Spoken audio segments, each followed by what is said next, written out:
द्वापर युग में एक से बढ़कर एक योद्धाओं का वर्णन है, जिनकी संपूर्ण गाथा को इस सूची में सम्मिलित कर पाना संभव नहीं, पर हमने संक्षेप में इनकी उपलब्धियों के आधार पर इनकी श्रेणी को बनाया है।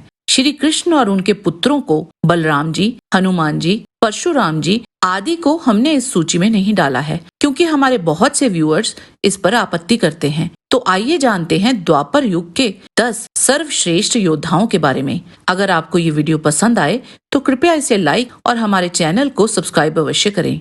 नंबर 10, भगदत्त। युधिष्ठिर के अश्वमेघ यज्ञ के समय भगदत्त का अर्जुन के साथ बहुत लंबे समय तक युद्ध चला था। हालांकि बाद में उसने पराजय स्वीकार कर ली थी, पर उसने अर्जुन को कड़ी टक्कर दी थी। कुरुक्षेत्र युद्ध तक तो वह बहुत वृद्ध हो चुका था, फिर भी अपने विशाल हाथी सुप्रतीक की सहायता से वह भीम को पराजित करने में सफल हो गया था। भगदत्त के पास अचूक वैष्णवास्त्र भी था, जिसका उपयोग उसने अर्जुन पर किया था, लेकिन इसको श्री कृष्ण ने अपने ऊपर ले लिया था। नंबर 9, घटोत्कच। वह एक शक्तिशाली राक्षस होने के साथ साथ मायावी और जादुई शक्ति के साथ युद्ध करने में निपुण था। उसने कुरुक्षेत्र युद्ध पहले दिन से लड़ना आरंभ कर दिया था। 14वें दिन तो वह अपने पूर्ण कौशल के साथ युद्ध लड़ रहा था। उसके पराक्रम से द्रोणाचार्य, दुर्योधन और अन्य समस्त कौरव महारथी इतने विचलित हो गए थे कि उन्होंने कर्ण को मजबूर कर दिया था घटोत्कच पर वासवी शक्ति चलाने पर। यहाँ तक कि कर्ण को भी अंत में उसने असहाय कर दिया था। मरते मरते भी उसने अपने शरीर को विकराल बनाकर एक अक्षौणी सेना नीचे कुचलकर ही मार डाली थी।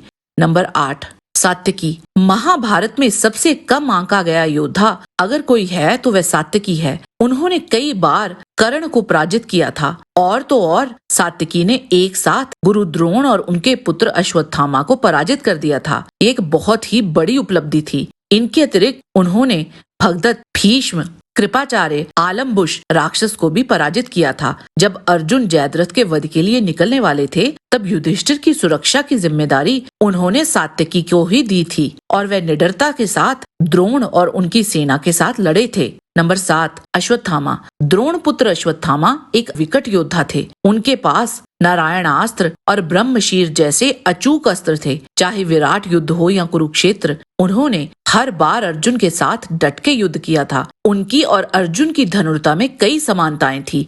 उन्होंने कई बार कर्ण के प्राणों की रक्षा की थी। अश्वत्थामा ने घटोत्कच की कितनी ही सेना अकेले ही नष्ट कर दी थी। उन्होंने आग्नेय अस्त्र और नारायणास्त्र चलाकर पांडवों की सेना का भारी नुकसान किया था। घटोत्कच के अति बलशाली पुत्र अंजन पर्वण का वध भी किया था। अश्वत्थामा ने पांडवों की 2 अक्षौणी सेना नष्ट कर दी थी। दुर्योधन की भीम के हाथों दुर्गति को देखकर उसने क्रोध में भरकर रात में पांडवों के शिविर पे हमला कर दिया था, और वहां उसने धृष्टद्युम्न, युद्धमन्यु, उप पांडवों और शिखंडी आदि जैसे और भी कई योद्धाओं का अकेले ही वध कर डाला था। अगर इन्होंने ये शिविर पर हमला और उत्तरा के गर्भ पर ब्रह्मशीर चलाने वाले घृणित कार्य ना किए होते तो निश्चित ही वह इस श्रेणी में बहुत ऊपर आते। नंबर 6, अभिमन्यु।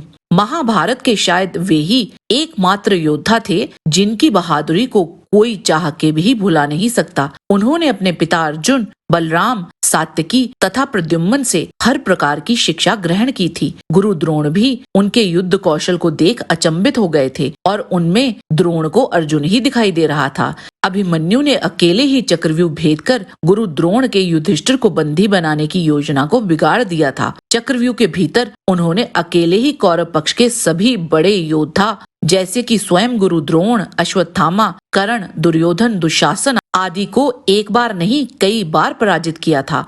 शायद अर्जुन के समान उनके पास भी अधिक दिव्यास्त्र रहते तो उस दिन के युद्ध का परिणाम कुछ और ही निकलता। नंबर 5, भीम। 10,000 हाथियों के बल के साथ भीम शारीरिक बल में सबसे अधिक बलशाली थे। वे न केवल एक अच्छे गदा चालक थे, बल्कि वह उससे भी अच्छे धनुर्धर थे। उन्होंने सभी 100 कौरव भाइयों को मारा था। एक और बात जो भीम को एक महान योद्धा बनाती थी वह ये थी कि उन्होंने कई युद्ध तो मानवता के कल्याण के लिए ही लड़ दिए थे, जिस युद्ध में उनका कोई निजी स्वार्थ भी न था। एक संपूर्ण गांव की रक्षा के लिए उन्होंने नरभक्षी बकासुर का वध किया था। जरासंध का वध कर बहुत से राजाओं को कारागार से मुक्त कराया था। इनके अतिरिक्त हिडिंब, जटासुर और किरमीर को केवल अपनी भुजाओं के बल से ही मार गिराया था। वह एकमात्र पांडव योद्धा थे जो शक्तिशाली नारायणास्त्र के आगे भी नतमस्तक नहीं हुए थे। द्रोण, कर्ण, भीष्म, शल्य, अश्वत्थामा,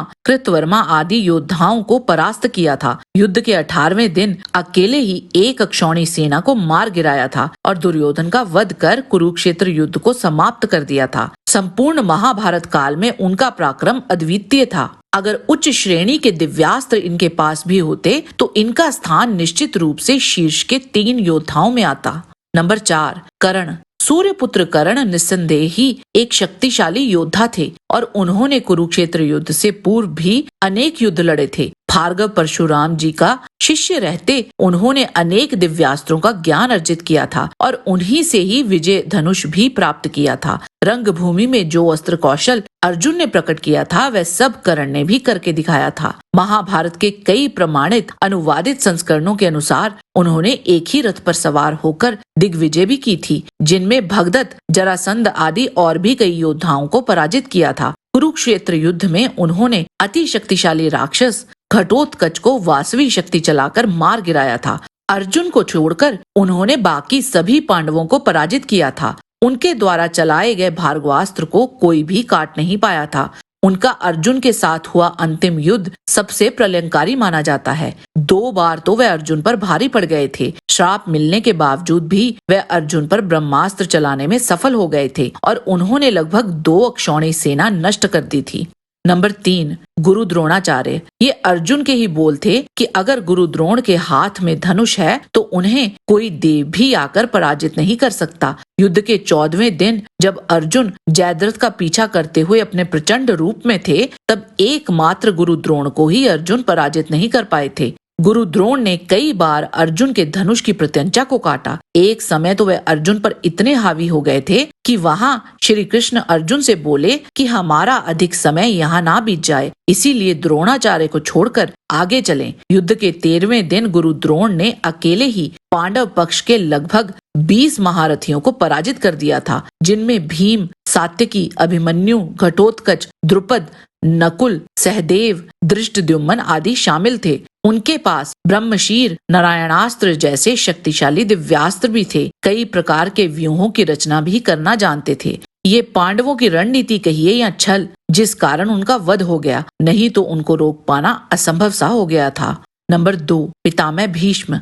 देवव्रत भीष्म ने देव गुरु बृहस्पति, दैत्य गुरु शुक्राचार्य, महर्षि वशिष्ठ, महर्षि च्यवन, सनत कुमार तथा परशुराम जी से हर प्रकार की शिक्षा ग्रहण की थी। अपने पिता शांतनु की मृत्यु के उपरांत भीष्म जी ने अत्यंत क्रोध में भरकर एकमात्र रथ की सहायता से अकेले ही सब राजाओं को जीत लिया था। काशी राज की 3 कन्याओं को उनके स्वयंवर से उठा लिया था और वहां उपस्थित सभी योद्धाओं को भी पराजित कर दिया था। अपने ही गुरु परशुराम जी को पराजय स्वीकार करने पर विवश कर दिया था। ऐसा पराक्रम था भीष्म जी का। जब तक हस्तिनापुर की कमान पितामह भीष्म के हाथ में रही, किसी भी पड़ोसी राज्य की हिम्मत नहीं होती थी हस्तिनापुर पर नजर डालने की। विराट युद्ध में केवल एक वो ही थे जो अर्जुन के सम्मोहन अस्त्र को काट पाए थे। कुरुक्षेत्र युद्ध आते तक वे बेशक बहुत वृद्ध हो चुके थे, परंतु फिर भी उनका पराक्रम अद्वितीय था। वे 10 दिन सेनापति रहे और उस दौरान पांडव कभी भी कौरव सेना पर हावी नहीं हो पाए और ना ही कोई बड़ा कौरव पक्ष का योद्धा ही मार पाए। उनके युद्ध भूमि से हटते ही कौरवों का पतन आरंभ हो गया और एक एक करके सब कौरव योद्धा ढहते गए। वह कुरुक्षेत्र युद्ध कभी भी अपनी पूरी क्षमता से लड़े ही नहीं और विवशता में जब युद्ध के 9वें दिन उन्होंने अपना प्रचंड रूप दिखाया था तो प्रभु श्री कृष्ण को भी अपना प्रण तोड़कर शस्त्र उठाना पड़ गया था। इच्छा मृत्यु का वरदान तो उन्हें अजेय ही बना देता था। नंबर 1, अर्जुन। अर्जुन ने कभी अहंकार के कारण युद्ध नहीं किया। वह कभी भी कोई भी युद्ध अपनी संपूर्ण शक्ति से लड़े ही नहीं। उन्होंने अपने प्रतिद्वंदी को वश में करने के लिए सदैव उतनी ही शक्ति का प्रयोग किया जितनी आवश्यक थी। गुरु द्रोण के गुरुकुल में वह अकेले ही ऐसे योद्धा थे जिन्हें अतिरथी की उपाधि मिल गई थी। निवात, कवच और कालकेय दैत्य जिन्हें देवता भी हरा नहीं सकते थे, उन्हें अर्जुन ने अकेले ही पराजित किया था। खांडव वन दहन के समय भगवान श्री कृष्ण के साथ उन्होंने वसु, मरुत और रुद्रों सहित अन्य कई देवों को पराजित किया था। विराट नगर युद्ध में सभी कुरु योद्धाओं को अकेले ही परास्त किया था। घोष यात्रा में चित्रसेन सहित सभी गंधर्वों को पराजित कर दुर्योधन को छुड़वाया था। भगवान शिव के साथ एक असंभव सा युद्ध लड़ा था, जहां उनकी पराजय निश्चित ही थी, परंतु फिर भी वे लड़े। बुरी तरह क्षत विक्षित होने के बाद भी वे पीछे नहीं हटे। उनकी दृढ़ता ने महादेव को इतना प्रसन्न किया था कि भगवान शिव ने न केवल उन्हें ब्रह्मांड का सबसे शक्तिशाली अस्त्र दिया, बल्कि उन्हें व्यक्तिगत रूप से प्रशिक्षित भी किया। और कौन था द्वापर युग में जिसे भगवान शिव से शिक्षा मिली हो। कुरुक्षेत्र युद्ध में तो वह अजेय योद्धा की तरह लड़े। 7 अक्षौणी सेना तो केवल एक ही दिन में उन्होंने मार डाली थी। कर्ण, जयद्रथ, भीष्म, भगदत्त जैसे और भी कई महारथी उनके हाथों से मारे गए थे। वह ही एकमात्र योद्धा थे जिन्होंने ये प्रश्न उठाया था कि युद्ध की क्या आवश्यकता है, और उनके इसी प्रश्न के उत्तर स्वरूप हमें महान ज्ञान प्राप्त हुआ, जिसे गीता कहते हैं। श्री कृष्ण के अतिरिक्त उनकी समानता करने वाला और कोई धनुर्धर नहीं था। यह सूची केवल कुरुक्षेत्र युद्ध पर ही आधारित नहीं है। हमने संपूर्ण महाभारत के संदर्भ से ये सूची बनाई है। आज के वीडियो में बस इतना ही। आशा करते हैं कि आपको हमारा ये वीडियो पसंद आया होगा। कृपया इसे लाइक और शेयर अवश्य करें। किसी भी प्रकार की त्रुटि के लिए आप सबसे क्षमा याचना करते हुए आपसे निवेदन है कि प्रेम पूर्वक परम पिता परमात्मा को मन में धारण करें और बोलें वैदिक सनातन धर्म की सदा ही जय।